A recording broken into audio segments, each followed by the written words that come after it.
Having a miserable night of sleep on a backpacking trip is a quick way to the pain cave. When you first set up your tent, do everything you can to make sure the tent site you selected is level.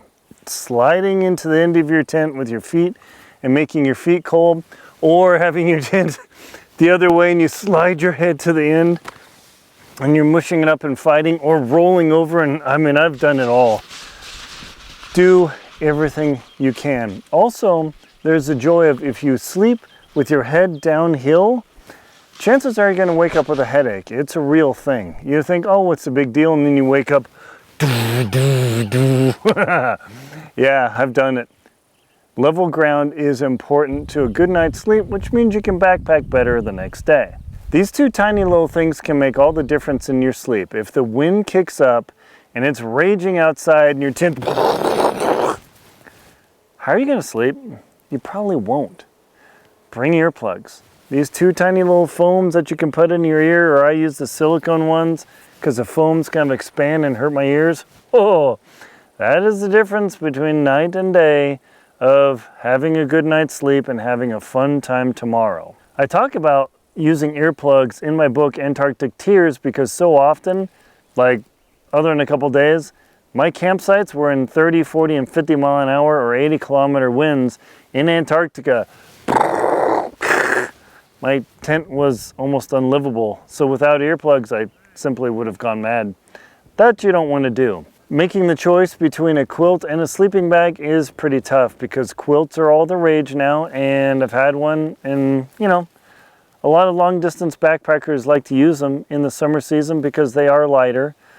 But if it's breezy, cold, wet, just be careful. If you've never used a quilt before and you're out there, man, just be mindful. You might have a rough night.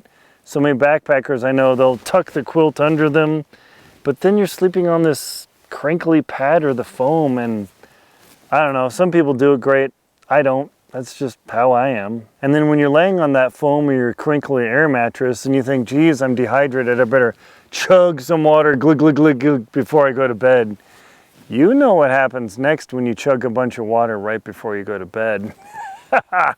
Nothing like having to get up and going pee 4 or 5 times in a night because it's cold, you're uncomfortable, and then your bladder hurts, and then guess what? You don't sleep. Yeah, I've done that too, because the temptation is to fight it, and that's just a quick walk to the pain cave. And then when you have to go pee 5 times a night, you start to think, wow, this is pretty miserable, until you put your cold, frozen clothes on in the morning that you failed to put in your sleeping bag.